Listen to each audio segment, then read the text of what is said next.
Hello friends, today we will discuss the diabetic ketoacidosis. Before starting, those who are new in my channel, please subscribe my channel and press the bell icon. So start with the diabetic ketoacidosis. In introduction diabetic ketoacidosis क्या होता है, इसकी जो life threatening complication है जो diabetic mellitus की वजह से होती है।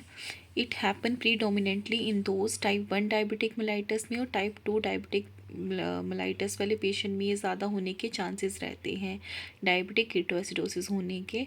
डायबिटिक कीटोएसिडोसिस से क्या होता है, जो हमारा इंसुलिन का रिस्पॉन्स है, शॉर्टेज हो जाती है इंसुलिन की, जिसकी वजह से जो बर्निंग फैट एसिड्स हैं वो क्या प्रोड्यूस करते हैं, एसिडिक कीटोन बॉडीज़, जो क्या कॉज करते हैं, बहुत सारे सिम्टम्स एंड कॉम्प्लिकेशन कॉज करते हैं that will lead to the diabetic ketoacidosis.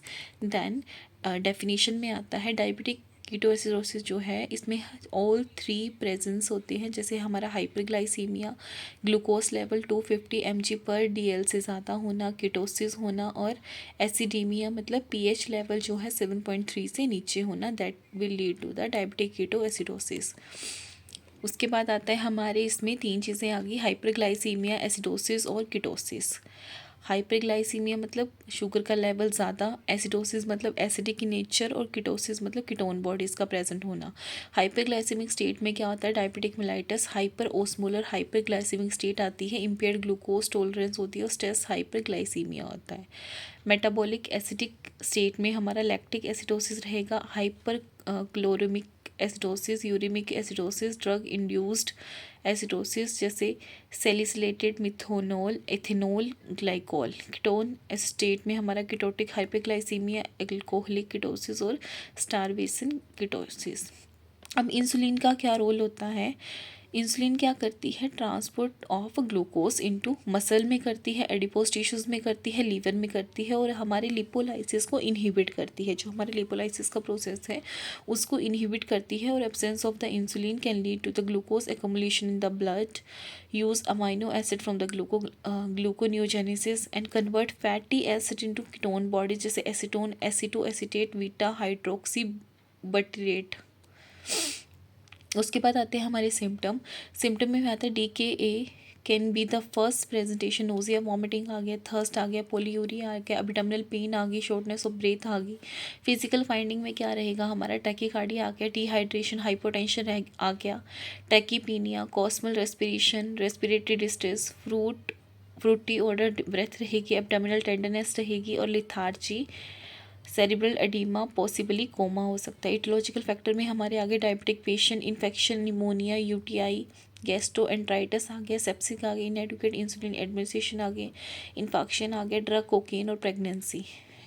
This is the pathophysiology. Insufficient deficiency हो गई जिसकी वजह से ग्लूकोज अपटेक कम हो गया, that will lead to the hyperglycemia और osmotic diuresis। and next is the your proteolysis हुई, lysis मतलब ब्रेक डाउन हुआ, that will lead to the increase amino acid and gluconeogenesis and glycolysis हुई, that will lead to the hyperglycemia and osmotic diuresis will lead to the dehydration and last one is the lipolysis can increase glycerol, that will increase the amino acid and the free fatty acid will give ketogenesis and lead to the acidosis.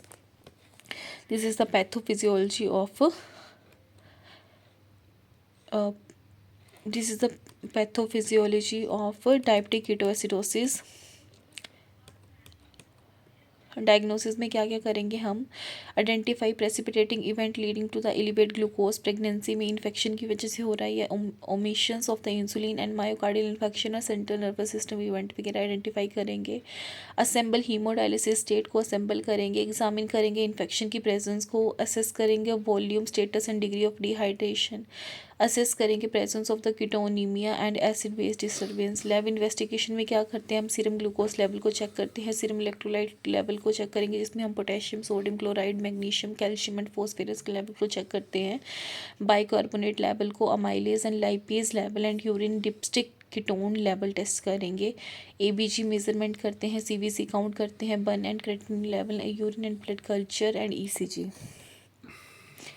Imaging test में chest radiography, head chest scanning, head MRI करेंगे, treatment में क्या करेंगे, replace fluid and electrolyte balance को replace करेंगे, IV insulin therapy देंगे, watch for the complications and treat causes, convert to the home insulin regimen and prevent रीअकरेंसेस।